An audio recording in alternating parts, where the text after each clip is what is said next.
Bismillahirrahmanirrahim. Assalamualaikum warahmatullahi wabarakatuh. Pada kesempatan kali ini, saya Azahra Rifka Salsabila dengan NIM 252010707, Magister Akuntansi Syariah Universitas Tazkiyah.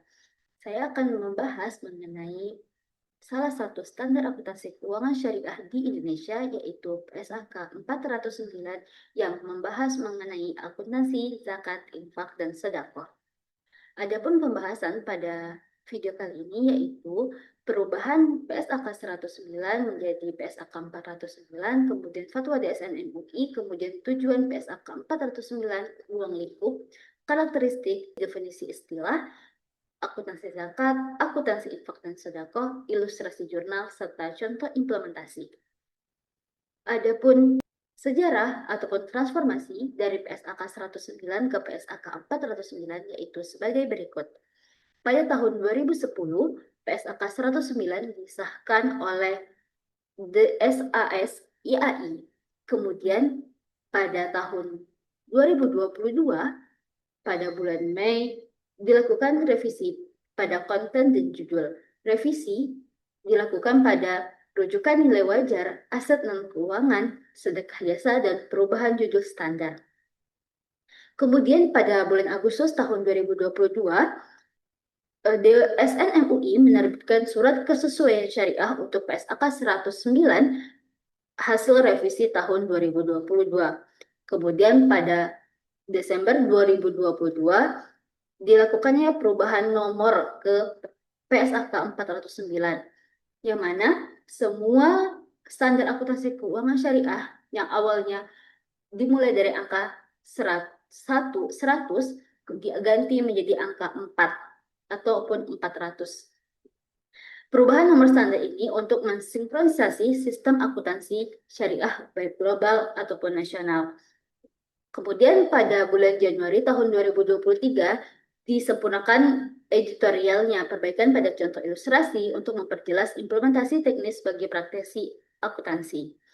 Pada tahun 2024, 1 Januari 2024 berlaku efektif sepenuhnya kewajiban menggunakan PSAK 409 yang mana standar lama PSAK 109 resmi diubah menjadi PSAK 409.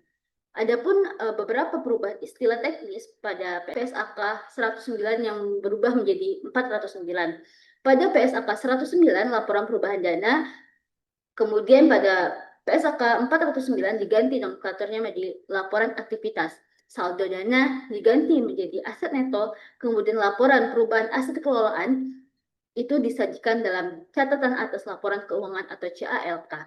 Adapun perbedaan PSAK 109 dan PSAK 409 pada aset yang dinilai berfluktuasi seperti aset non-kas, pada PSAK 109 itu tidak diatur, namun pada PSAK 409 diukur pada nilai wajar. Begitupun pada nilai wajar aset non-kas, PSAK 109 tidak mengaturnya. Akan tetapi pada PSAK 409 itu diatur sesuai dengan nilai wajar pasar. Kemudian pada penyaluran dana infak dan sedekah melalui Al-Qard Al-Hasan, pada PSAK 109 itu diakui sebagai penyisihan. Namun PSAK 409 harus adanya hapus tagih terlebih dahulu baru bisa diakui. Kemudian pada penurunan nilai, PSAK 109 itu berlaku umum. Pada PSAK 409 berlaku untuk kondisi tertentu seperti adanya penurunan nilai aset atas kerusakan barang non-kas dan lain sebagainya. Adapun diskon atau potongan sebagai sedekah itu tidak diatur dalam PSAK 109, akan tetapi pada PSAK 409 diatur penerimaan sedekah atas diskon atau potongan pembelian aset dengan memenuhi kriteria tertentu. Kemudian sedekah jasa juga tidak diatur dalam PSAK 109, namun pada PSAK 409 diatur nilai wajar dengan memenuhi kriteria tertentu. Kemudian pada komponen laporan keuangan PSAK 109 yaitu ada laporan posisi keuangan, ada laporan perubahan dana, laporan perubahan aset kelolaan, laporan arus kas, dan catatan atas laporan keuangan. Pada PSAK 409 ada beberapa penamaan laporan itu diganti nomenklaturnya. menjadi laporan posisi keuangan, laporan aktivitas, laporan arus kas, catatan atas laporan keuangan. Adapun landasan fatwa DSN MUI mengenai PSAK 409 yaitu pada fatwa nomor 8 tahun 2011, kemudian fatwa nomor 13 tahun 2011, kemudian fatwa nomor 14 tahun 2011 dan surat DSN MUI 8/2022. Tujuan dari PSAK 409 yaitu sebagai standarisasi ataupun yang mengatur tentang pengakuan, pengukuran, penyajian, dan pengungkapan akuntansi, zakat, infak, dan sedekah. Kemudian dia memastikan transparansi pengelolaan dana zakat, infak, dan sedekah yang dilakukan oleh AMIL. Adapun ruang lingkup ataupun penerapan PSAK 409 yaitu wajib diterapkan pada entitas resmi seperti Basnas ataupun LAS, lembaga amil zakat, di semua tingkat yang pembentukannya ataupun pengukuhannya diatur oleh perundang-undangan. Kemudian bagi amil yang sedang mengurus perizinan dari regulator itu dianjurkan untuk menerapkan PSAK 409. Adapun lembaga keuangan syariah seperti perbankan syariah yang mana mereka usaha utamanya bukan amil, usaha utamanya bukan pengumpulan zakat, pemberdayaan atau penyaluran zakat, maka mereka harus mengacu pada PSAK 401 dan menyalurkan uang zakat, infak, atau sedekah tersebut untuk menyalurkan via amil resmi. Adapun nazir wakaf, mereka menggunakan standar terpisah yaitu PSAK 412, yaitu yang membahas tentang wakaf. Yang perlu kita garis bawahi tentang penerapan PSAK 409 yaitu wajib dilaksanakan ataupun digunakan, diimplementasikan oleh lembaga yang memang produk utamanya yaitu tentang pengelolaan zakat, infak, dan sedekah. Jika tidak produk utamanya zakat, infak, ataupun sedekah itu maka mengacu pada PSAK 401. Adapun karakteristik dari PSAK 409 yaitu zakat. Zakat itu wajib bagi muslim ataupun badan usaha. Kemudian dia ada syarat nisab dan haulnya. Kemudian ada tarif kadar zakat. Kemudian penerimanya hanya 8 asnaf mustahik. Kemudian dikelola oleh entitas amil secara langsung bisa disalurkan. Adapun infak yaitu harta di luar zakat atau untuk tujuan kebaikan, kemaslahatan lahir dan batin. Tidak ada tarif kadar tetapnya berapa, kemudian ada infak terikat atau muqayyad dan ataupun infak bebas. Kemudian dia lebih fleksibel daripada zakat. Bisa dikelola oleh amil ataupun secara langsung gitu ya. Kemudian untuk sedekah ini lebih luas cakupannya.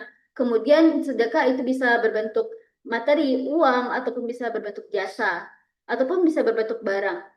Kemudian tidak ada nisab ataupun haul. Sedekah jasa itu bisa diakui sebagaimana yang diatur dalam PSAK 409 jika ada syarat-syarat yang terpenuhi seperti adanya bukti tertulis eksplisit yang diberikan oleh pihak-pihak yang memberikan sedekah jasa ataupun diskon potongan harga. Seperti vendor-vendor yang ingin memberikan sedekah kepada amil. Kemudian adapun panduan istilah yang akan sering kita temui di dalam PSK 409 yaitu zakat. Zakat adalah harta yang wajib dikeluarkan oleh seorang muslim ataupun badan. Kemudian infak adalah harta di luar zakat untuk dikeluarkan ke kemaslahatan umum. Kemudian sedekah adalah harta ataupun non-harta di luar zakat yang dikeluarkan untuk kemaslahatan umum. Nah, sedangkan orang yang membayar zakat disebut muzaki, orang yang menerima zakat disebut mustahik. Nisab adalah batas minimum harta yang wajib dikeluarkan zakatnya. Kemudian entitas amil adalah lembaga resmi yang mengelola, mengumpulkan, menyalurkan, serta memperdayakan zakat. Adapun nilai wajar adalah harta pasar untuk menjual aset ataupun mengalihkan liabilitas. Dana amil adalah saldo dana yang dimiliki amil dari penerimaan zakat, infak, dan sedekah. Sedangkan dana zakat adalah saldo hasil penerimaan dan pengelolaan zakat. Dana infak dan dana sedekah yaitu saldo hasil penerimaan dan pengelolaan infak sedekah. Adapun aset kelolaan yaitu aset tidak lancar dalam kendali amil untuk disalurkan, diperdayakan kepada para mustahik. Memasuki kepada akuntansi zakat. Pengakuan dan pengukuran awal yaitu penerimaan zakat diakui sebagai penghasilan dalam dana zakat pada saat fisik dana zakat tersebut diterima oleh entitas amil. Adapun bentuk aset yang diterima. Yang pertama, diterima dalam bentuk kas ataupun uang tunai, ataupun diterima dalam bentuk non-kas seperti barang, logam mulia, saham, dan lain sebagainya. Tentunya perlakuannya berbeda. Jika bentuk aset yang diterima dalam bentuk kas ataupun uang tunai, maka diukur sebesar nilai nominal real, diakui langsung di dalam neraca ataupun laporan posisi keuangan. Jika aset yang diterima dalam bentuk non-kas ataupun barang logam mulia, saham, dan lain sebagainya, kita harus melihat apakah harga pasar wajar level sesuai dengan harga pasar. Jika iya, maka diukur sebesar nilai wajar pada saat diterima, diakui langsung di neraca. Jika tidak, maka jika tidak tersedia seperti baju bekas, maka tidak diakui di dalam neraca, hanya diungkapkan dalam catatan atas laporan keuangan atau CALK. Adapun aset non-kas yang sering mengalami fluktuasi nilai, aset non-kas seperti saham, logam mulia, dan lain sebagainya. Nah, aset keuangan ini wajib diukur ulang pada nilai wajar secara periodik. Perubahannya diakui dalam dana zakat ataupun dana infak dan sedekah. Fluktuasi nilai adalah selisih kenaikan ataupun penurunan diakui langsung sebagai penambahan dan pengurang di kelompok dana zakat. Adapun contoh sebagai berikut, pada 10 November yaitu harga per lembarnya itu 1.000, kemudian pada 30 November 1.200, dan pada 31 Desember yaitu 1.050. Pada 10 November ke 30 November itu ada kenaikan 200, kemudian pada 31 Desember dari 30 November ke 31 Desember adanya penurunan nilai. Maka jurnalnya sebagai berikut. Ketika diterima saham, maka saham diletakkan pada kolom debit, kemudian penerimaan zakat pada kolom kredit. Kemudian ketika harga naik, maka yang dicatat yaitu total kenaikan harga saja. Kemudian pada ketika harga turun, maka yang dicatat yaitu total penurunannya saja. Adapun pengakuan dan pengukuran ketika aset non-kas mengalami kerusakan fisik ataupun kehilangan, maka menjadi tanggung jawab amil ketika hal tersebut atas kelalaian amil, maka amil menanggung kerugian yang mengurangi dana amil. Contohnya, beras zakat rusak karena disimpan di gudang bocor yang tidak diperbaiki amil, maka kerugian dana amil pada debit dan persediaan beras pada kredit. Kemudian, jika aset non-kas hilang ataupun rusak fisiknya karena faktor alami atau force majeure, maka hal ini mengurangi dana zakat, infak, ataupun sedekah. Contohnya, beras zakat tersebut susut secara alami atau hilang karena bencana alam gempa. Maka, kejadian ini mengakibatkan pengurangan pada dana zakat ataupun infak, sehingga kerugian dana zakat atau infak pada debit, kemudian persediaan beras itu pada kredit. Amil wajib melakukan investigasi atas setiap kehilangan ataupun kerusakan untuk menentukan sumber dari penyebab sehingga pembebanan akan dikelompokkan sesuai dengan penyebab kejadian tersebut. Bagaimana ketika aset non-kas dijual untuk disalurkan? Nah, ketika aset non-kas itu dijual, kemudian terdapat selisih keuntungan ataupun kerugian secara realisasinya, maka jika aset non-kas dijual dan menghasilkan kas yang berbeda dari nilai yang tercatat terakhir, maka selisihnya itu diakui sebagai penghasilan atau beban dalam dana terkait. Diakui sebagai penghasilan ketika mengalami keuntungan, diakui beban ketika mengalami kerugian. Contohnya misalnya aset non-kas berupa saham, kemudian dijual sehingga menghasilkan kas. Nah, ketika saham tersebut diterima ataupun saham tersebut dizakatkan dan diterima oleh amil, kemudian ketika dijual mengalami selisih harga, maka selisih harga tersebut harus kita catat. Contohnya seperti berikut. Contoh penjualan saham 15 Januari dijual 1.300 per lembar. Nah, ada biaya transaksinya itu sekitar 400.000. Kemudian nilai tercatat terakhir itu 105 juta piutang eh, pada debit itu piutang. Kas yang belum dicairkan sebesar 130 juta itu dari 1.300 per lembar dikali 1.000 saham. Kemudian sahamnya nilai tercatat itu 105 juta. Kemudian utang biaya transaksi 400.000. Kemudian adapun selisih realisasi aset zakatnya yaitu 24.600. Jurnal ini berlaku identik untuk aset bisa infak, sedekah, bisa juga zakat, itu sama perlakuannya. Adapun mekanisme penyaluran zakat yaitu penyaluran hanya diakui sebagai beban saat benar-benar diterima oleh mustahik. Untuk penyaluran itu dibagi menjadi dua, penyaluran secara langsung ataupun penyaluran secara tidak langsung. Penyaluran langsung yaitu dari amil langsung disalurkan kepada mustahik. Diakui ketika saat kas ataupun aset diterima oleh mustahik. Jurnalnya yaitu penyaluran zakat ataupun infak, kemudian pada kolom kredit itu kas ataupun aset non kas. Kemudian jalur tidak langsung atau via entitas amil lain ataupun orang ketiga. Nah, sesuai PSAK 409, ketika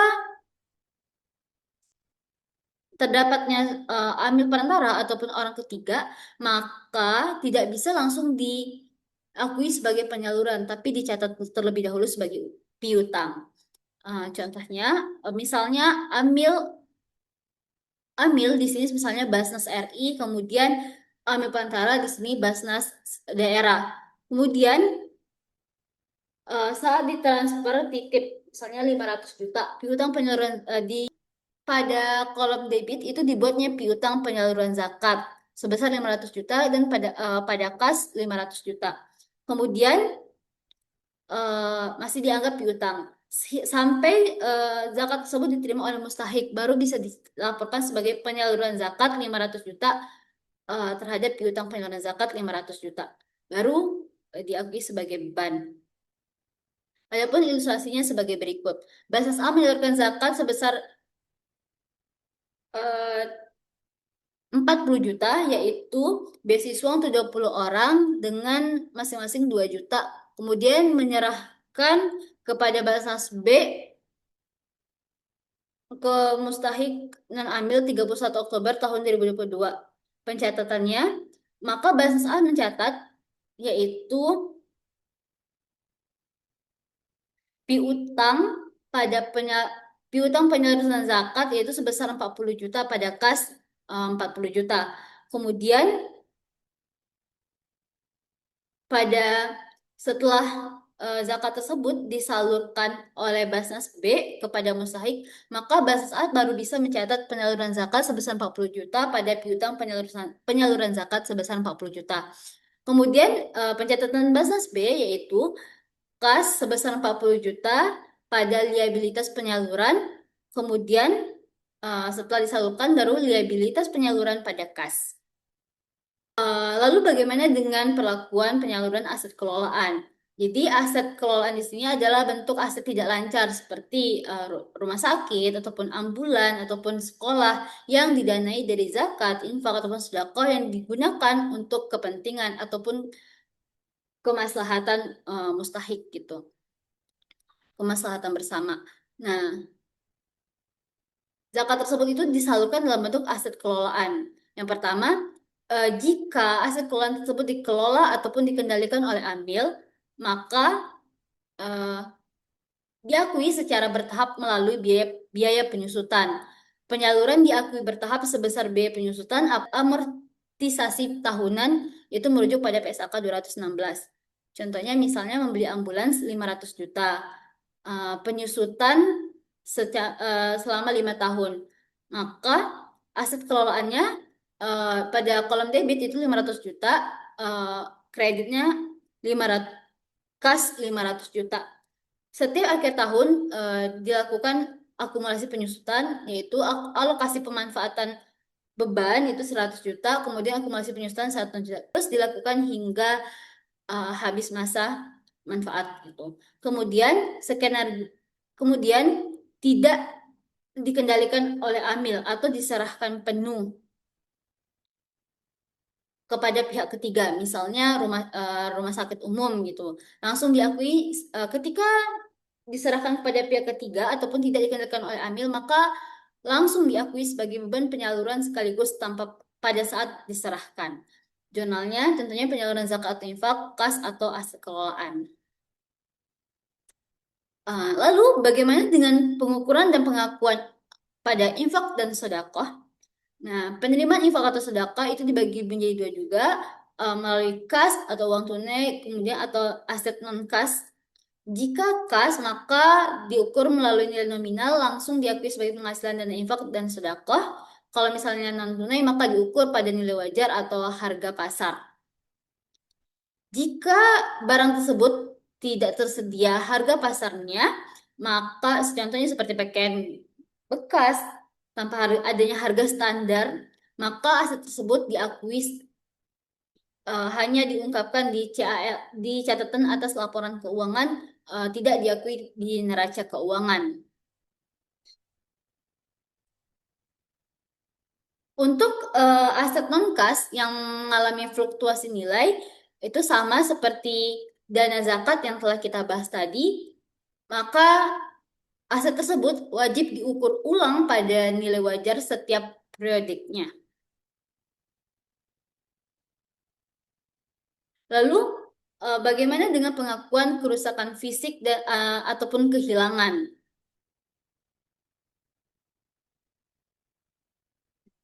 Nah, untuk melihat apakah aset itu rusak atau kehilangan akibat kelalaian operasional amil atau enggak, maka kita harus melakukan investigasi terlebih dahulu. Sama seperti perlakuan akuntansi zakat. Jika jika kerusakan aset ataupun hilang atas kelalaian amil, maka beban ditanggungkan kepada dan amil sebagai bentuk pertanggungjawaban. Jika aset itu rusak atau hilang atas kelalaian atas kondisi alam ataupun bencana, maka bisa diakui sebagai dana infak ataupun dana sedekah. Adapun jurnalnya, kerugian aset infak sedekah ataupun beban dana infak sedekah pada persediaan beras infak sedekah. Dan bagaimana jika kita ingin melakukan penjualan atas aset non-kas, infak ataupun sedekah? Itu sama seperti dengan pengakuan untuk akuntansi zakat. Jika aset non-kas dijual, maka selisih antara nilai buku terakhir dan kas bersih diterima diakui sebagai penghasilan jika untung ataupun beban jika rugi dalam dana infak dan sedekah. Adapun pengakuan ataupun pengukuran atas aset non-kas yang dijual, yaitu dengan menghitung selisih realisasi seperti sama dengan dana zakat tadi. Jika aset itu dijual dan menghasilkan kas berbeda dari nilai yang tercatat terakhir, maka selisihnya bisa diakui sebagai penghasilan jika untung atau beban jika mengalami kerugian.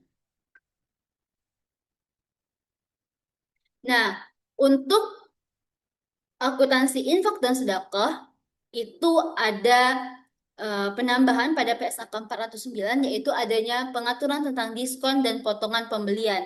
Jadi, jika seorang amil melakukan pembelian barang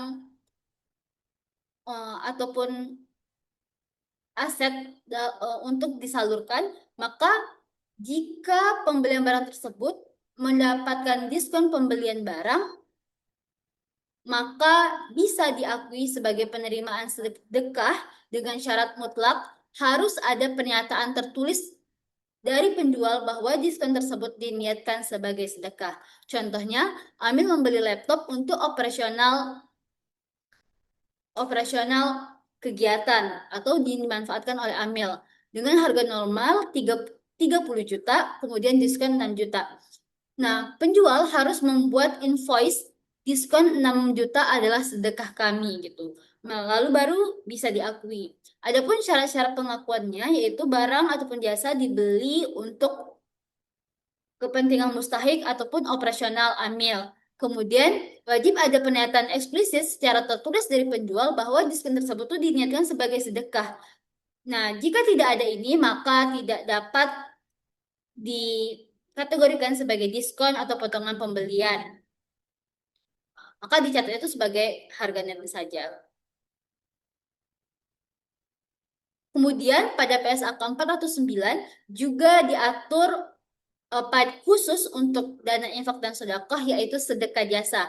Jadi sedekah jasa itu bisa diakui sebagai sedekah jasa jika terdapat pernyataan eksplisit niat sedekah dari penyedia jasa, kemudian nilai wajarnya dapat diukur di harga pasar gitu. Kemudian penerima manfaatnya itu jelas untuk amil atau untuk mustahik gitu, mustahik dari infak dan sedekah.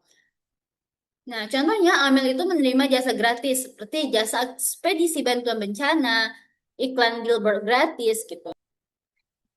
Untuk sedekah jasa itu harus dilampirkan juga bukti pemakaian jasa berupa dokumentasi ataupun foto agar auditor dapat meyakini bahwa jelas benar-benar barang sedekah jasa tersebut direalisasikan.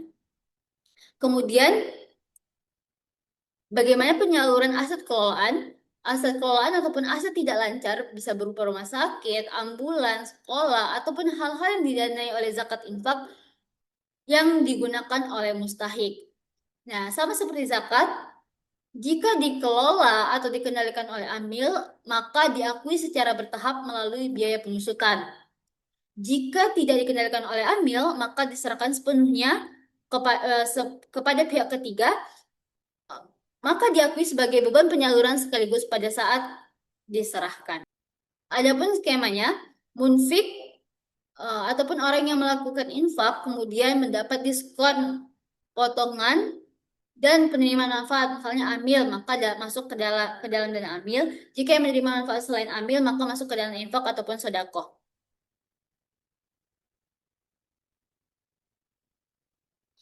Nah, kemudian adapun khusus infak ataupun sedekah pada skema Al-Qard Al-Hasan.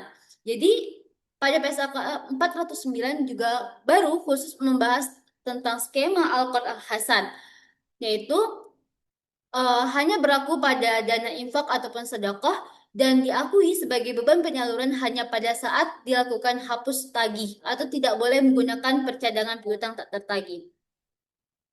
Al-Qard Hasan sendiri yaitu pemberian pinjaman kepada orang lain di mana peminjam tidak diharuskan mengembalikan pokoknya apabila dirasa benar-benar peminjam tidak mampu untuk mengembalikannya. Sehingga jika mustahik terbukti tidak mampu mencicil, maka amil ataupun kepala amil dapat mengeluarkan surat keputusan SK hapus tagih. Adapun skemanya yaitu pencairan yang dilakukan oleh amil dengan menyalurkan pinjaman modal usaha. Kemudian peminjam melakukan cicilan. Ketika di tengah perjalanan mengalami gagal bayar dan mustahik itu terbukti tidak mampu mencicil sehingga pimpinan mengeluarkan surat keputusan SK hapus tagih. Setelah akad putus ataupun hapus tagih tersebut, baru akuntansi bisa mengeksekusi hapus buku sebagai beban penyaluran.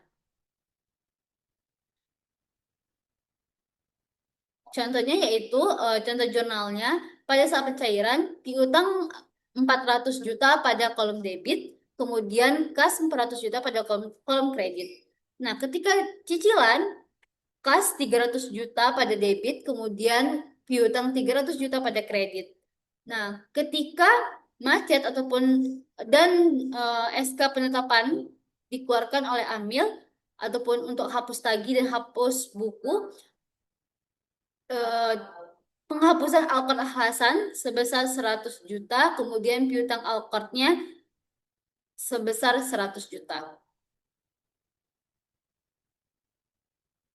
Penyajian laporan keuangan, adanya perubahan pada PSAK 409, yaitu perubahan nomenklatur istilah dari saldo dana diubah menjadi aset neto. Aturan pemisahan, wajib juga adanya pos tersendiri untuk entitas amil, wajib merinci akun-akun tertentu agar tidak tercampur dengan aset operasional. Misalnya aset lancar gitu ya. Kemudian eh, adanya aset tidak lancar, seperti piutang penyaluran itu dipisahkan, ada piutang penyaluran zakat, piutang penyaluran infak sedekah, piutang alqad hasan, kemudian aset kelolaan tetap, aset kelolaan untuk mustahik itu semua dipisahkan. Adapun pengungkapan dalam catatan atas laporan keuangan, yaitu yang diungkapkan aset non kas tanpa harga pasar. Jadi kalau misalnya ada aset non kas yang tidak memiliki harga nilai wajar pasar, maka tidak dicatat dalam neraca tetapi diungkapkan dalam catatan atas laporan keuangan. Kemudian kebijakan-kebijakan amil, rekonsiliasi aset kelolaan, penyaluran tidak langsung dirincikan, eh, dirincikan entitas perantara yang digunakan untuk penyaluran zakat dan infak. Kemudian Alqad Hasan, rekonsiliasi lengkap jumlah tersalurnya penerimaan cicilan dan penghapusan. Adapun sintesis dari pembahasan kita yaitu